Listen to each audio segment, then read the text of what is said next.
Assalamualaikum anak-anak, bertemu lagi dengan Bu Isna dalam pelajaran Pendidikan Pancasila dan Kewarganegaraan. Kali ini kita akan belajar bagaimana mewujudkan nilai kebangkitan nasional. Seperti yang telah kita ketahui, kebangkitan nasional pada awalnya dilakukan oleh para pelajar. Oleh karenanya, kalian sebagai pelajar harus meneruskan nilai-nilai kebangkitan nasional. Apa sih contohnya?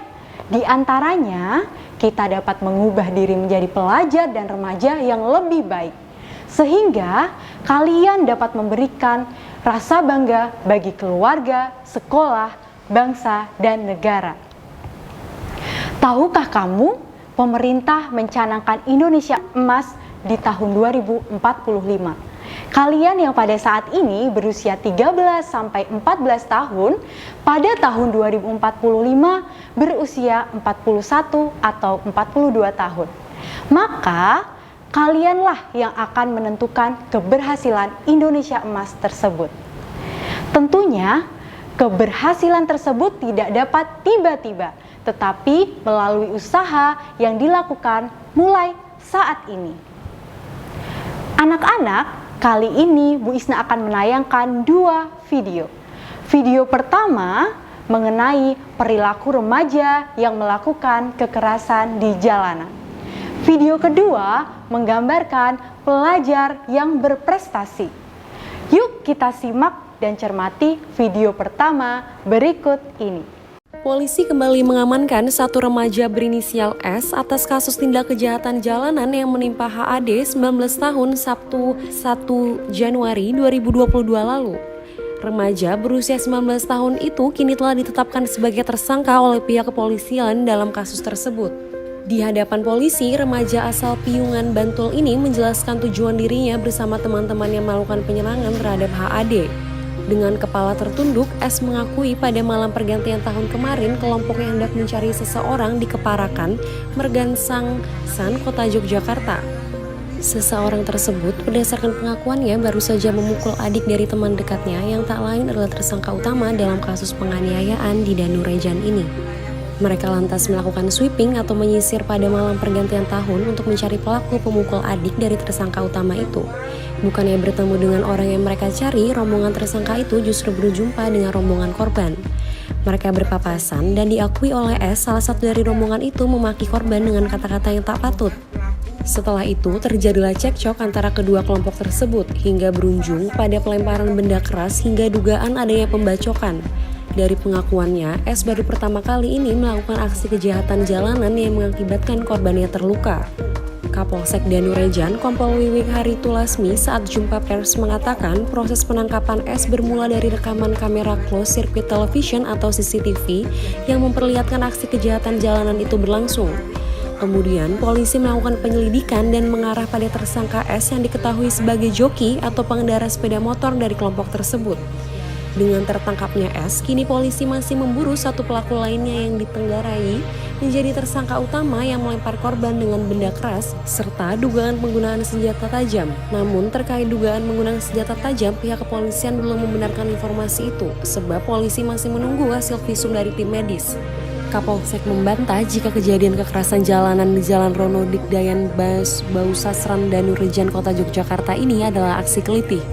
Menurutnya, apa yang terjadi pada saat itu merupakan aksi kejahatan jalanan, sebab melibatkan dua kelompok remaja yang sempat cekcok sebelum akhirnya berujung pelemparan benda keras. Wah, apa saja yang kalian pahami dari berita tersebut? Apakah perilaku itu layak dicontoh atau harus kita hindari? Oke, selanjutnya mari kita simak video kedua berikut ini. Prestasi membanggakan diraih seorang pelajar SMP Negeri 1 Kota Surabaya. Raihan berhasil menyabet juara 1 kejuaraan dunia robot sumo dalam World Robot Games 2018 di Filipina. Ia mampu menyingkirkan 300 peserta pelajar dari 7 negara.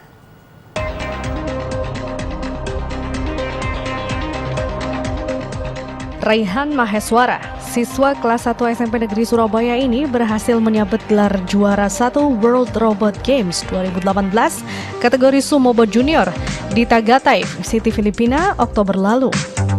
Raihan merakit sendiri robot sumo miliknya yang dilengkapi dengan komponen program atau otak robot bernama Arduino. Ada 2 jenis robot yang dirakit, yakni robot sumo otomatis yang dilengkapi sensor untuk mendeteksi garis, serta robot sumo manual yang digerakkan menggunakan remote berbahan stik bekas. Robot Raihan diciptakan menyerupai kendaraan tempur tank dan berfungsi mendorong lawannya hingga keluar garis putih. Bisa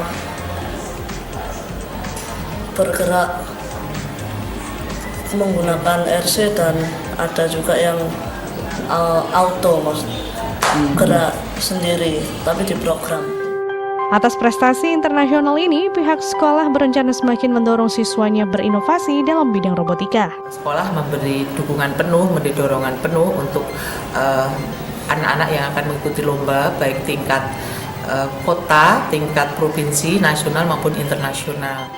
Dalam lomba World Robot Games 2018 di Filipina itu, Raihan berhasil menyingkirkan 300 pesaingnya dari 7 negara di dunia. Wahyu Pratama, Surabaya. Apa sih perbedaan dari kedua video itu? Untuk selanjutnya, siapkan LK yang sudah diberikan ya. Berdasarkan 2 tayangan video tadi, silakan anak-anak mengerjakan LK. Kemudian, mengidentifikasi perilaku yang dapat kamu amati. Langkah selanjutnya adalah diskusikan bersama kelompok hasil identifikasi perilaku baik dan perilaku buruk. Kemudian anak-anak berikanlah pendapat tentang apa yang seharusnya dilakukan oleh mereka. Dan langkah kelima adalah kita akan memasuki telaah pustaka. Telaah pustaka kali ini, anak-anak dapat memilih salah satu di antaranya. Pilihan pertama, berikan pendapat dan cara menghindari 10 masalah pada generasi muda menurut laporan dari Kemenpora RI. Dapat anak-anak lihat dalam buku paket PPKN halaman 83. Pilihan kedua, berdasarkan artikel berjudul Memaknai Kebangkitan Nasional di Era Globalisasi, apa tantangan yang dihadapi oleh generasi muda era globalisasi dan apa yang dapat kamu lakukan untuk menjadi generasi muda yang lebih baik? Setelah anak-anak berhasil menelaah pustaka, silahkan kemudian identifikasi perilaku pelajar dan remaja melalui pemberitaan dari 2 koran yang berbeda. Silahkan ditulis tanggal terbitnya, kemudian judul beritanya, apakah pemberitaan itu masuk pemberitaan perilaku baik, perilaku buruk, atau respon pemerintah. Langkah selanjutnya adalah membuat rekapitulasi jumlah hasil pengamatan media koran dalam bentuk tabel. Anak-anak silahkan menuliskan jumlah pemberitaan perilaku baik, perilaku buruk, ataupun respon pemerintah.